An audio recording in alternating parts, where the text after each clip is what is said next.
Welcome to Ranjita's videos. মোৰ মৰমত তৃতীয় শ্ৰেণীৰ ছাত্ৰ ছাত্ৰী আজি তোমালোকৰ ভিডিঅ' হ'ব তোমালোকৰ আপোন পাঠ অসমীয়া কিতাপৰ পৰা পাঠ 4 লিঙাঙৰ আনন্দ পাঠৰ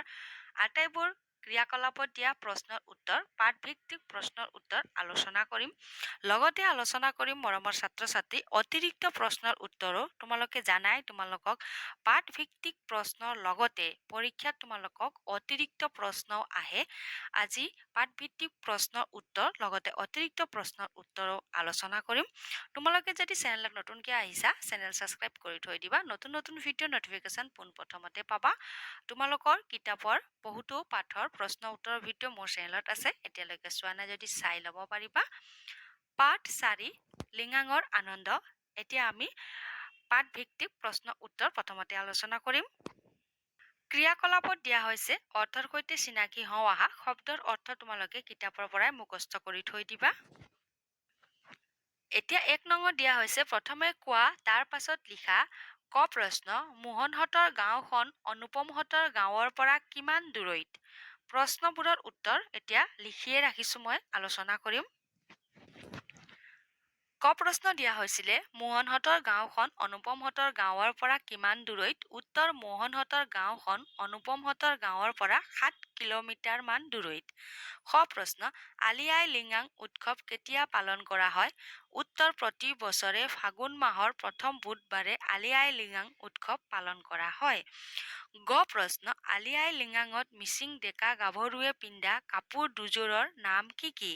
আলি আই লিগাঙত মিচিং ডেকা গাভৰুৱে পিন্ধা কাপোৰ দুযোৰৰ নাম হ'ল মিবু গালুক আৰু ৰিবি গাছেং ঘ প্ৰশ্নত দিয়া হৈছে পুৰাং কেনেকৈ ৰান্ধে উত্তৰ তৰাপাতত বৰা চাউল দি পুৰাং ৰান্ধে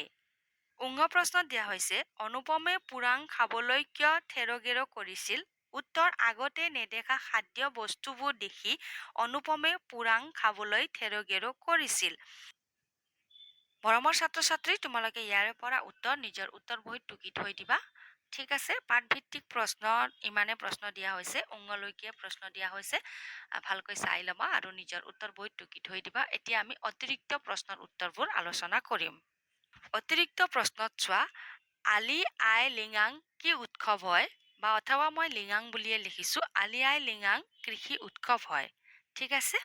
2 নং প্ৰশ্ন আলি আই লিগাঙত কি নাচবিধ নাচে উত্তৰ গুমৰাগ নামৰ নাচবিধ নাচে 3 নং প্ৰশ্ন আলি আই লিগাঙত কি গীত গায় উত্তৰ ঐনিতম গীত গায় 4 নং প্ৰশ্ন কিহত উঠি অনুপম মোহনহঁতৰ গাঁও পালেগৈ চাইকেলত উঠি 5 নং প্ৰশ্ন অনুপমক মোহনৰ মাকে কি খাবলৈ দিছিল পুৰাং খাবলৈ দিছিল 6 নং প্ৰশ্ন অনুপম কাৰ লগত আলি আই লিগাং উৎসৱ যাব অথবা গৈছিল উত্তৰ অনুপম তাৰ বন্ধু মোহনৰ লগত যাব অথবা গৈছিল 7 নং প্ৰশ্ন অনুপমৰ ভাল বন্ধু কোন উত্তৰ মোহন মিলি অনুপমৰ বৰ ভাল বন্ধু হয় ইয়াৰে পৰা তোমালোকে নিজৰ উত্তৰ বহীত উত্তৰবোৰ লিখি থৈ দিবা পৰীক্ষাত অতিৰিক্ত প্ৰশ্নৰ উত্তৰ আহে মৰমৰ ছাত্ৰ ছাত্ৰী তোমালোকে নিশ্চয় জানা এতিয়া আমি আলোচনা কৰিম 2 নং চোৱা পঢ়া বুজা আৰু মিলাই লিখা বাথৌ পূজা বড়োসকলৰ ইয়াত এটা মিলাই দিয়া হৈছে উদাহৰণ দিয়া হৈছে পৰাগ উৎসৱ মিচিংসকলৰ চমাংকান কাৰ্বিসকলৰ টুচু পূজা চাহ জনগোষ্ঠীৰ ফাৰকান্তি ৰাভাসকলৰ ইয়াত তোমালোকে লিখি ল'বা ঠিক আছে ইয়াত ধুনীয়াকৈ চাই ল'বা আৰু ইয়াত লিখি ল'বা লিখিলে কাঠ পেঞ্চিল ব্যৱহাৰ কৰিবা 3 নঙত দিয়া হৈছে কাক কি বোলে লিখা ক মাকৰ সখীয়েক আমৈ দেউতাকৰ সখীয়েক তাবৈ দেউতাকৰ ভনীয়েক পেহী মাকৰ ভায়েক মামা দেউতাকৰ ভায়েক খুৰা এতিয়া দিয়া হৈছে বাক্য ৰচনা কৰা এতিয়া আমি বাক্য ৰচনা আলোচনা কৰিম বাক্য ৰচনাত চোৱা পুৰাং দিয়া হৈছে তৰাপাতত বৰা চাউল দি পুৰাং ৰান্ধে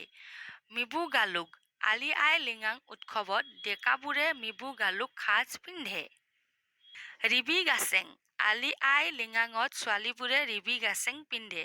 ঐনিতম আলি আই লিগাঙত ঐনিতম গীত গায় চাংঘৰ ধুনীয়া ধুনীয়া চাংঘৰবোৰ দেখি অনুপম অভিভূত হ'ল গুমৰাগ আলি আই লিগাঙত গুমৰাগ নামৰ নাচবিধ নাচে মৰমৰ ছাত্ৰ-ছাত্ৰী, মই তোমালোকক যিমানখিনি বাক্য ৰচনা দিছোঁ আটাইবোৰ কিতাপৰ পৰাই দিছোঁ আৰু তোমালোকে এইবিলাক পঢ়িলে কেতিয়াবা অতিৰিক্ত প্ৰশ্নৰ কাৰণে সুবিধা হ'ব। ঠিক আছে, এতিয়া আমি আলোচনা কৰিম। ৫ নঙত দিয়া হৈছে একে অৰ্থ বুজোৱা শব্দবোৰ মিলাই লিখা। সমাৰ্থক শব্দ দিয়া হৈছে বন্ধু, মিত্ৰ এটা উদাহৰণ দিয়া হৈছে নদী, তটিনী, পলম, দেৰি, বৰ, ডাঙৰ, বতাহ, পৱন। ইয়াত লিখি ল'বা, ইয়াত চাবা মিলাই থৈ দিয়া হৈছে। এতিয়া ৬ নঙত দিয়া হৈছে শুধৰাই লিখা। আমাক ইয়াত অলপ ভুলকৈ দিয়া হৈছে, এতিয়া আমি শুধৰাই লিখিম।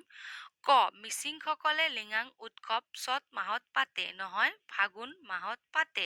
চত ভুল দিয়া হৈছে, ইয়াত শুদ্ধ কৰি লিখি ল'বা। খ, অনুপমে মোহনৰ দেউতাকক খুৰা বুলি মাতিছিল। খুৰা বুলি মাতা নাছিল, তাবৈ বুলি মাতিছিল। গ, মোহনে অনুপমহঁতৰ গাঁৱত থকা বায়েকৰ ঘৰত থাকি পঢ়িছিল, নহয় পেহীয়েকৰ ঘৰত থাকি পঢ়িছিল। মই ভুলখিনি দাগ দিছোঁ তলত আৰু ইয়াত শুদ্ধ উত্তৰ লিখিছোঁ। তোমালোকে বাক্য শুধৰাই লিখি ল'বা নিজৰ উত্তৰ বহীত। ঠিক আছে, আশা ৰাখিছোঁ মৰমৰ ছাত্ৰ-ছাত্ৰী তোমালোকে আজিৰ ভিডিঅ' বুজি পাইছা বুলি। নতুনকৈ আহিছা যদি চেনেল ছাবস্ক্ৰাইব কৰি থৈ দিবা, নতুন নতুন ভিডিঅ' নটিফিকেশ্যন পাবা। ভিডিঅ'ৰ পৰা যদি অলপ হ'লেও সহায় হৈছে লাইক কৰিবা, ছাবস্ক্ৰাইব কৰিবা। লাইক কৰিলে মই গম পাম যে তোমালোকক সহায় হৈছে বুলি, কিয়নো মোৰ কমেণ্ট অফ থাকে মৰমৰ ছাত্ৰ-ছাত্ৰী। আজিৰ কাৰণে ধন্যবাদ, আকৌ লগ পাম আমি নতুন ভিডিঅ'ত।